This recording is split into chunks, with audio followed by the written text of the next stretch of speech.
Kia ora everyone, welcome back to our next edition of Econ Talks.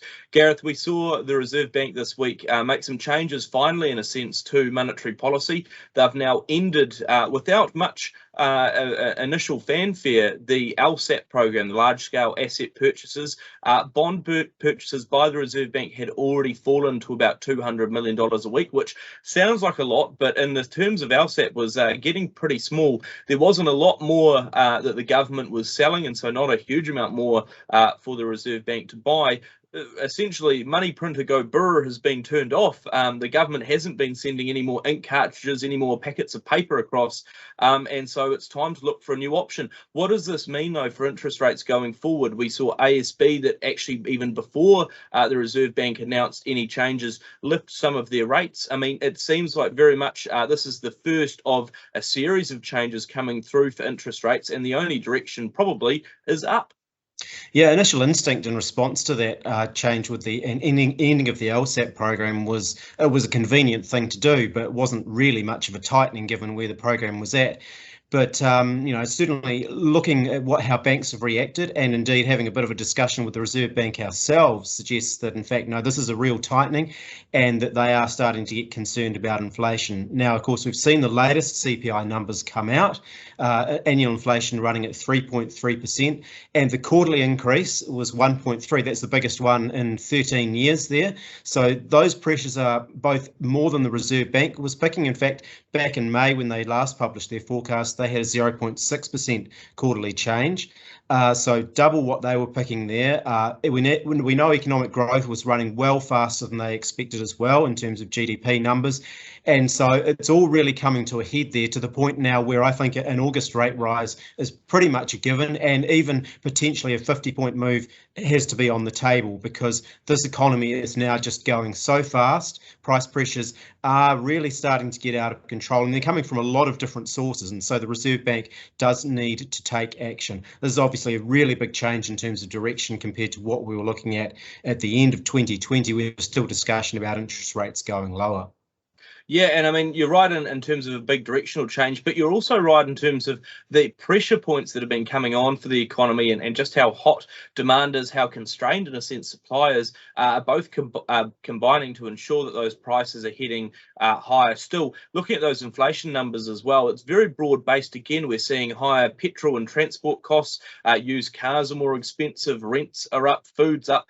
Man, the cost of building a new dwelling, incredible. What, 4.6% over the last quarter? Incredible numbers, really, in terms of the heat that's coming through. And all of that, like you say, is going to, in our minds, start to push the Reserve Bank to think that there is a bit more in this, that there does need to be a little bit less support, or in fact, maybe a lot less support in the economy. And again, I think looking at what the banks have already been signalling themselves, those retail banks with changes to their rates, is that we have been operating in a very loose monetary setting for a wee while now that has increased the amount of cheap cash that's been sloshing around in the economy. There's now a want to pull back some of that. But again, there's sort of a real challenge here, because even as fast as the Reserve Bank might want to move, there's still a few things up in the air in terms of how sustained is this inflationary pressure, but also what happens if, like the last time the Reserve Bank ever tried to change interest rates, that actually we lose a lot of this economic pressure, a lot of that inflationary pressure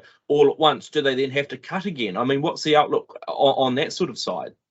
Yeah, there's still a lot of debate how temporary that inflation might be or otherwise. I guess the difference between now and back in 2015, when they were last raising rates, is that at that point in time we had, pretty strong population, or very strong population growth and migration coming in, and that was helping on the supply side. At the moment, we've got a whole lot of supply issues, whether it's international shipping and the costs associated with that, but you've also got the borders shut, and so the sort of relief valve in terms of being able to bring in workers from overseas and reduce some of those pressures in the labour market is simply not there. And so, with that being the case, I am increasingly sceptical about how temporary this inflation sort of episode that we're looking at might be, especially when you consider some of the ongoing stuff we're seeing with COVID and the Delta variant causing issues, even with the bubble with Australia. So thinking about more open borders, I mean, we seem to be pushing out the timeline of when we can perhaps realistically expect that to occur.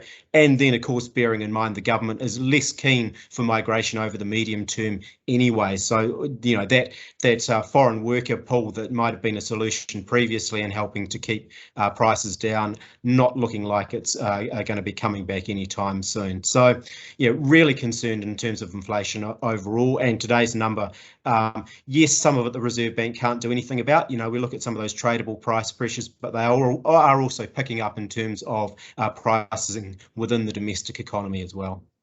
Yeah, and like you say, all of this sort of points towards more action being taken. The question now becomes, like you say, the timing, the magnitude. Is it 25 basis points, 50 basis points, something different? But look, in my mind, there's still a question over, is it the official cash rate that moves first? We saw in the last MPS that the Reserve Bank put forward, they said, look, the official cash rate will be the next to move. We think that's the most effective. They completely went back on their word this time and said, actually, we're going to change the LSAP.